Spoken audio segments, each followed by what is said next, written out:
कि हम लोग आए थे दिल्ली से जमीयत उलमा हिंद की तरफ से और हमारे सदर मौलाना अरशद मदनी साहब ने हमें भेजा था। कल ही हम लोग आने वाले थे, लेकिन कल परमिशन नहीं मिली। बोला कि आज यहाँ कोई एंट्री नहीं हो सकती है, कर्फ्यू में ढील नहीं थी। आज हम लोग आए थे हालात को जानने के लिए, हालांकि वहाँ भी पता लगा था कि असल सिचुएशन क्या है।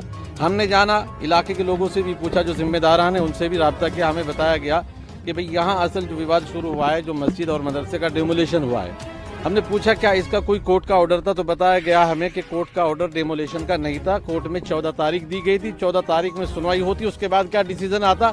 उसके बाद हमें ये नहीं था कि अगर वो गैर कानूनी है कोई चीज़, ज़बरदस्ती हमारी कोई मस्जिद मदरसा सरकारी या प्राइवेट ज़मीन पर नहीं बनाया जा सकता, लेकिन डेमोलेशन का ऑर्डर होता। यहाँ नज़ूल की ज़्यादातर ज़मीनें हैं, कुछ लोगों ने फ्री होल्ड करा रखा है, कुछ की एप्लीकेशनें लगी हुई हैं। तो जो भी होता वो ऑर्डर अगर कोर्ट का आ जाता, डेमोलेशन का कोई मसला नहीं था। हम लोग आए थे अमन अमान की अपील करने के लिए कि यहाँ हमें रहना है, चाहे प्रशासन हो या हमारे दूसरे कम्युनिटी के लोग हो, हमें मिलजुल के रहना है। मुल्क में जब हालात ख़राब होते हैं तो सबका नुकसान होता है, मुल्क भी पीछे जाता है।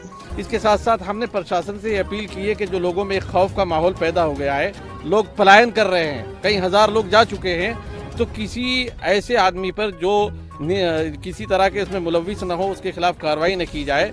कोई जो लोग इसमें है, ऐसा भी होता है कि मरतबा भीड़ इकट्ठा होती है, उस भीड़ में ऐसे असामाजिक तत्व भी आ जाते हैं कि जो उस भीड़ का हिस्सा नहीं होते, लेकिन आकर के माहौल को ख़राब कर जाते हैं। तो हमने ये अपील की कि ऐसे लोगों की आप निशानदही करें कि कौन लोग ऐसे थे कि जिन्होंने माहौल को ख़राब करने की कोशिश की।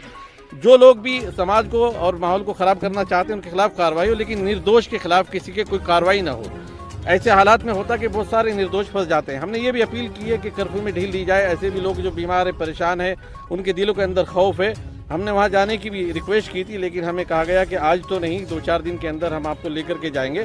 तो ये अपील करने हम आए थे, अमन की अपील लेकर के यहाँ पर आए थे। प्रशासन ने क्या कुछ अभी जवाब दिया? प्रशासन ने हमें यकीन दहानी कराई कि हम आपकी बात, चूँकि अभी यहाँ कोई एक बड़ा इवेंट है, कोई चीफ जस्टिस के लिए, वहाँ पर बड़े अधिकारी गए हुए हैं, कि हम आपकी बात उन तक पहुँचाएंगे और हम किसी भी ऐसे आदमी को जो बेकसूर होगा उसके खिलाफ कार्रवाई नहीं करेंगे।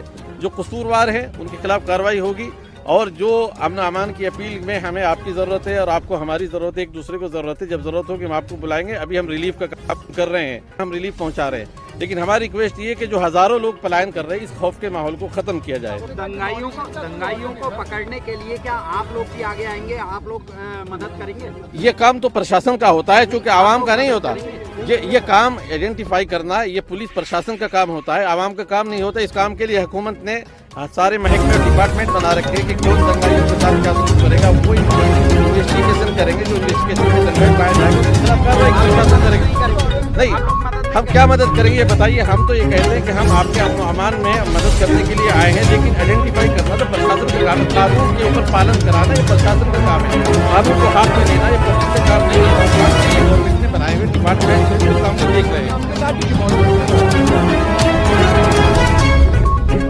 नहीं,